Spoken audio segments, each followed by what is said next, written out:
ગૌ પ્રેમીઓએ એક જ દિવસમાં 22,000 કિલો ઘાસ ગાયને ખવડાવ્યું, પુણ્યનું ભાથું બાંધ્યું। અમદાવાદના ગૌ પ્રેમીઓ એક જ દિવસમાં ગાયોને 22,000 કિલો ઘાસ ખવડાવ્યું, જ્યારે 1,000 કિલો ગોળ અને 700 કિલો ખીચડો ખવડાવીને લોકોએ પુણ્યનું ભાથું બાંધ્યું। સાથે સાથે 26,000થી વધુ રૂપિયાનું દાન કર્યું। મકર સંક્રાંતિના પર્વએ ગાયોને ઘાસ, ગોળ અને ખીચડો ખવડાવવાનું ખાસ મહત્વ છે। આ માટે લોકો રસ્તે રખડતી ગાયોને ઘાસ ખવડાવી નહીં, તે માટે અમદાવાદ મહાનગરપાલિકાના CNCD વિભાગ દ્વારા ખાસ આયોજન કરાયું। રખડતા ઢોર મુક્ત અમદાવાદ બનાવવાના હેતુથી ઉત્તરાયણના પર્વ પર વિશેષ આયોજન કર્યું હતું। CNCD વિભાગે ઢોરવાડામાં રૂબરૂ જઈને ઘાસ, ગોળ, પાપડી ખવડાવવાની વ્યવસ્થા કરી હતી, જેમાં 470 મુલાકાતીઓ દ્વારા 22,000 કિલો ઘાસ ખવડાવવામાં આવ્યું। 220 વ્યક્તિએ ઓનલાઈન 26,300 રૂપિયાનું દાન આપ્યું।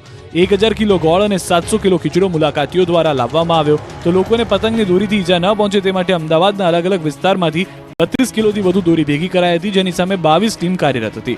હજુ પણ દોરી શોધવા અને નિકાલની કરાશે કામગીરી। અત્રે ઉલ્લેખનીય છે કે ઢોર નિયંત્રણ પોલિસી હેઠળ અમદાવાદ મહાનગરપાલિકાએ 43,000 પશુઓ શહેર બહાર ખસેડ્યા છે।